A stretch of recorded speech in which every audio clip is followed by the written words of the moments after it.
9月，新春旅行团在广东吃到了一坨油亮金灿的大面包，一夹子下去，居然冒出了整只的荷叶鸡。荷叶鸡有面包的香脆，有鸡肉的鲜美，有荷叶的风味，有醇厚的汁水，像洗碗海绵一样，一咬就碎。洗碗海绵，尝尝有没有给味啊？给不给啊？给啊，给啊，是对的。那我也要给一下。为了让各位观众老爷也品尝到这世间美味，我一回家就扬不停腿的研究起了面包鸡。做面包鸡最关键的就是选鸡，一旦体重超过了2斤，就很容易出现受热不均。鸡的体脂率还必须偏低，因为油脂太厚就会皮肉分离。这是我目前买到的最合适的品种，来自广东清远的冰鲜小麻鸡，59.9一只，而整道菜店里的售价是128。你们说这一回我会赚还是亏？首先，那是我随身携带的超锋利厨房小剪刀，轻松的卸下鸡脚脚，再把尖尖的指甲剪平平，洗净的老姜切片片，新鲜的大葱斩段段，肥美的屁股拔光光。哎，我好像听见有人在说，喵喵，我最喜欢吃鸡屁股啦，那留给你吧，但千万别忘了剔除尾脂线。接下来放葱姜，撒胡椒粉和食盐，淋米酒和花生油，给鸡身来一个里外720度无死角洋沙鸡9油大盐浴。揉搓毛孔至放松，涂抹肌肤到紧绷，最后保湿密封，冷藏3600秒钟。滴答滴答滴答滴。到时间后取鸡弃料，再来准备小鸡的襁褓，也就是荷叶。之所以用荷叶包鸡，是因为店家的灵感来源于江南传统名菜叫花鸡，荷叶淡雅的清香能唤醒沉睡的心神，叶片紧密的包裹能锁住鸡肉的水分，原本它还能隔离泥土，保证卫生，而现在用面包代替黄泥作为隔热层，绝对干净又卫生啊，兄弟们！作为一只面包鸡，被食客称赞的最多的居然不是鸡，而是面包。评价说薄薄脆脆，香香甜甜，甚至比鸡还好吃。那它究竟是怎么做的呢？香甜是因为刷了蜂蜜，而薄脆是因为鸡眼可见，面皮上没有气孔，一定是未经发酵的死面，感觉像灌汤包的外皮，那就直接来试一试吧。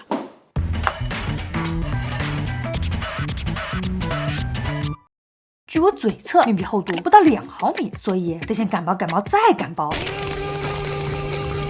待烘烤过后，水分蒸发，口感面会酥而不硬，富有嚼劲。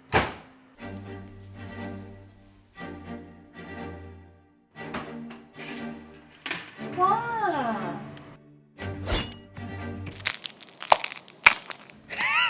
这是钢化玻璃鸡吧？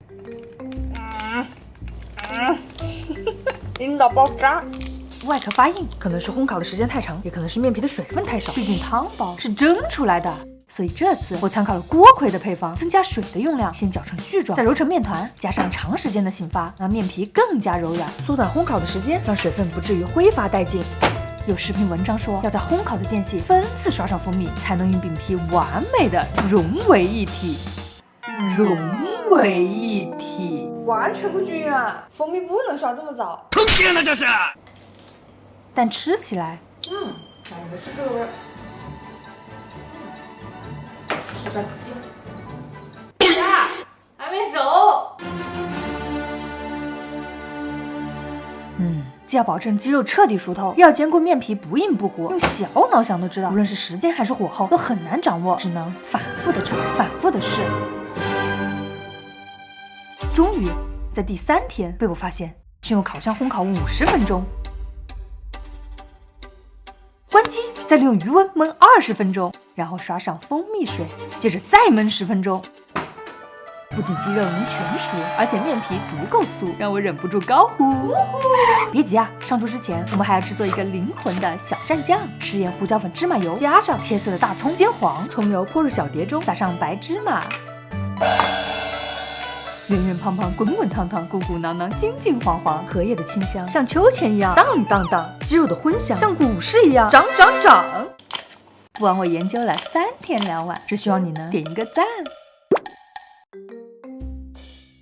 从哪里吃起呢？直接吃腿吧。